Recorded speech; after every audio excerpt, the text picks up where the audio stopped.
And it's a quasi-private public partnership. It's a weird thing because technically it's a private organization, but really what it's there to do is backstop the rich.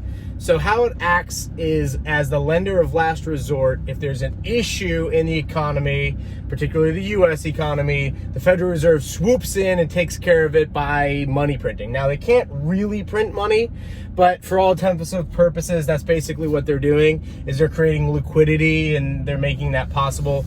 But basically, they're the buyer and the loaner of last resort. So when things get really bad, the Fed steps in and they loan. Now, what this allowed the US government to do since 1913 is grow and grow and grow and grow, because they could spend unlimited amounts of money and then they could just have the Federal Reserve basically backstop them. The Federal Reserve will buy their bonds. So the US government goes out, they spend money, they don't have it, they just issue a bond, which is an IOU, and the Federal Reserve buys the bond and they continue to spend. Well, if you look at the dollar, as far as the value of the dollar from 1913, it's basically like 99% like gone, right? As far as like what a dollar used to buy you is like 99% gone from what it could have bought you. And this is, prices always go up, but that's actually not really true. Prices are supposed to really go down because as technology increases wealth, meaning like, take like building a house, for example. It gets easier and easier to build a house as technology makes it easier to build. So you should be able to build more square feet for cheaper amount of money because the labor involved gets expedited, meaning like one guy might be able to do, like in tractors, for example, could mow maybe an acre by himself in a day using a sisal, basically like a big sword. But if he goes out there with a tractor, maybe he can do 10 acres. Well, if he gets a bigger tractor, maybe he can do 50 acres. And so technology enables us to produce more, and that's real wealth. Production of goods and services is real wealth, not just currency units. Well, the Federal Reserve manipulates the currency units, and they manipulate the interest rates in a way where they just pick what they want them to be. Like, let's do 2% interest rates, 3% interest rates. Well, what happens is people like me, entrepreneurs, see that and go, oh man, 2% interest rates, inflation's like 2-3%. I mean, it's basically free. It's free money. It's not really money, it's currency, because it's not really a true store of value. It's just a medium of exchange. So therefore it's currency. So basically we take this currency, we make investments. Well, over the course of cheap borrowing, over years and years of that, we make malinvestments, meaning like 25-year-old Trav made some bad investments back in the day and they didn't work out. But interest rates were so cheap that it was like, oh, well, why don't I do this? Now, if interest rates were 10, 12, 15, 20%, I would have thought very carefully, like, well, wait a second, can I make more than 20% with this asset? And if I couldn't, then I would obviously not be buying it, or I would find out earlier that it was a bad idea to have bought those assets. So what we have is a bunch of malinvestment that's occurred in the economy. And we have a Federal Reserve that continues to drop their interest rates lower and lower and lower. The result of this is we have this widening wealth gap. We have like a really big class of people that's very, very wealthy, maybe a small class, and then a larger class of people that are getting poorer and poorer because one, they're not really financially educated, and two, the money printing actually hurts them. Their wages stay the same, their cost of goods and services and housing and rent and all those things goes up, and then the ability to borrow cheaply allows them to buy consumer items like, I don't know, jet skis on credit or something like that. And meanwhile, the rich are buying like apartment buildings, and then the poor are paying those apartment buildings off. It's creating this huge gap in our society, and it all starts and ends with the Federal Reserve. Well, if we were to go back in history, meaning like 2000, 1999, 2000, we had this dot-com run-up, and then we had this dump. It's very similar to the crypto markets today, being that it was the new thing, it was the future, everyone was all hyped about it, people were making fast, quick, easy money, everybody jumped in, they financed out their house, they loaned money, they put things on credit cards, and then the whole thing eventually collapsed. Same thing, kind of like what's going on with the crypto market. Now, we saw the crypto market in 2017 literally pump and dump, but it was a shorter run. I think we're seeing a very similar run now. Time will tell. Nonetheless, there was a couple companies in there, Amazon and eBay.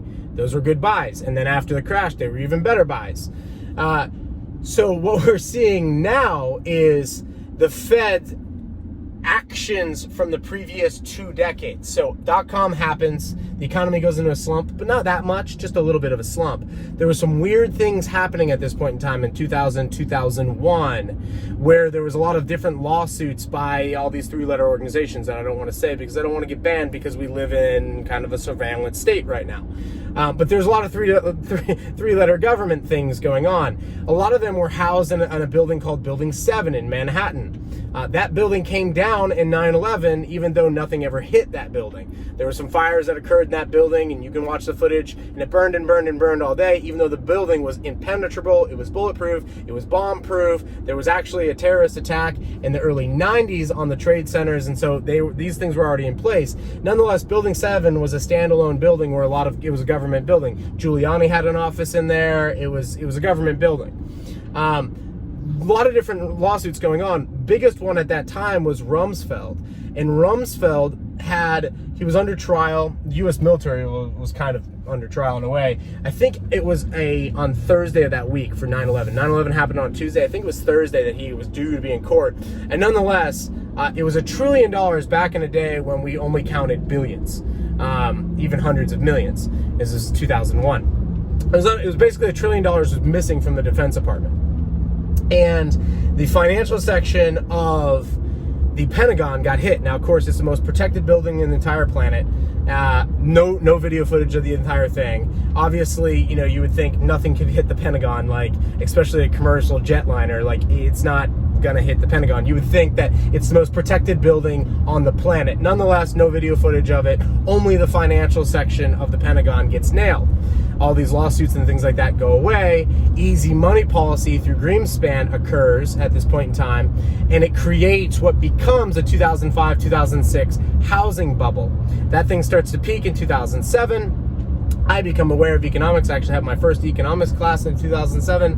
I got, and I had a loan company at the time, and I sold it because I was like, the economy is going to basically go into a pretty serious recession. Well, in 2008, it did, and I'd done really well selling that company to a concrete company who got really slow. And so at like 18 years old, I had like 50 grand from a company I'd sold, which is kind of cool, and then I went to college.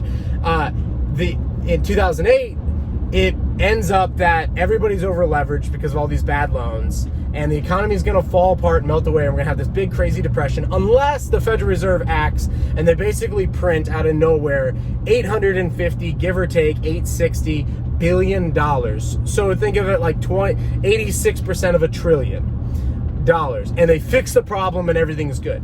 So moving forward, 2010, 2011, I graduate college. Things are okay, not great, getting into the workforce, and things just kind of stay flat for the next decade. In 2019, the repurchase market dries up. So things are okay-ish. You have the Trump election, Obama finishes out his term. Things are kind of putting along. Stock market's kind of gradually climbing, but nothing crazy is happening. The economy is growing at like 1.5%, 2% a year. It just isn't great. A lot of the millennials are getting out of school, a lot of college loan debt. They can't really buy houses. Housing is kind of affordable, but not super affordable, because basically what we did is we punted. Instead of going through the pain of 08 from the consequences of things that we did in 2001 to fix our little recession, which created a housing bubble, well, we punted when that bubble collapsed on us. So really it went from .com to housing. .com, the cure to .com was the housing bubble, creation of the housing bubble. That busts, and we punt on it as a nation. As we punt on that, it creates this stagnant, flat economy, and we create quantitative easing, which is a fancy term for counterfeiting. So the Federal Reserve goes to work every day, they print up money essentially, and then they just give it out to pension funds, major banks, and they print trillions and trillions of dollars, and it doesn't touch you or me ever. Until we get to 2019, the September of 2019, where the repurchase market, which is a market you and I don't play in, but essentially the repurchase market is a market where large companies, let's call it Walmarts, have to pay someone like Fruit of the Loom. And so Fruit of the Loom may have like a $7 million bill with them, and Walmart's got their product on their shelf. Well, they've got to pay Fruit of the Loom on 6-month terms, because Walmart. So they're paying them on 6-month terms, and the bill comes due. Hey, you guys owe us $7 million for 6 months ago's orders. Okay, cool. We don't have it for whatever reason. Let's say they go to the repurchase market and they'll trade an asset that they have, which are treasury bills, and they basically get some cash real quick, and then they repurchase the the cash over 30 or 60 days. Basically, it's like short-term loans. It's big-term credit cards for like big-time companies. The repurchase market, that 30-day, 60-day, 90-day overnight loan market, dried up in September of 19. It was like, uh-oh. Basically what happened is over 10 years, these big companies, these zombie companies, the world just figured out these things aren't worth anything. Like these companies, they're not making profit. Their stock price is going up because they're issuing debt to buy back their shares, and then they're destroying the shares, which makes the existing shares go up and up and up, but it makes the balance sheet, like, nothing changes about the company except it has more debt to service. Well, as long as the interest rates are low, that's fine. At the same time, all the pension funds and retirees and baby boomers that want safety, well, there's nowhere to loan money. When I sold my company for 50 grand, I put my money in a bank, RBC Bank, and they gave me 5% interest on a checking account in 2007. It was July of 2007. I was getting 5% interest. It was sweet. I was making like a couple $100 a month just on the interest in my checking account. Then that went away in 08 because they dropped the interest rates down to 0%. So over the course of that decade, 08 to 2019, 11 years, interest rates were basically flat. Quantitative easing was happening. Big, massive companies that you and I have no idea who they are. They're just getting printed. Money's just getting thrown their way. They're buying assets. They're buying everything. Meanwhile, the little guy is recovering from the 08 thing and getting back on his feet, and maybe he can access a couple Ford Platinums for 0% interest rate. But ultimately, he's really not going anywhere in life. Get to 19, the thing dries up. You need a black swan because the bailouts would be super unpopular. Imagine if Trump came out and was like, we're going to give everyone a bailout. Like, hell no. People are still pissed about the GM bailouts. And that was only like less, it was like 80% of $1 trillion. It was $800 billion. They come out, they shut down the economy for a plague, a 99%, we didn't know at the time, but now we know, like, basically it's a flu. All right, it's a freaking flu. They shut down the entire economy. Everyone gets draconian. They lock people in their houses. They do a couple BS stimulus checks, and they start throwing the bailouts. $50 billion to the airlines. Tens of billions of dollars to these. Tens of billions of dollars to these. Hundreds of billions of these. And people just start getting bailouts. Nobody bats an eye. Now, we're in 2021, and we're out of road to kick the can. We punted in 08. We technically punted in 01. We technically maybe created 01 to fix 2000. We punted, and we're basically out of field. We're going to get a safety, which means negative interest rates. This is why the Fed is coming out with a digital dollar. Now, the dollar is already digital, I know. But the Fed has done such a great job so far at creating these wealth gaps that they now want more control and power over your life. I bring this to your attention because there's things you can do about this, and it's basically get out of the system best you can. Become as independent as you possibly can. Invest in hard money assets, silver, gold, cryptos. Pick your favorite cryptos. Maybe Bitcoin.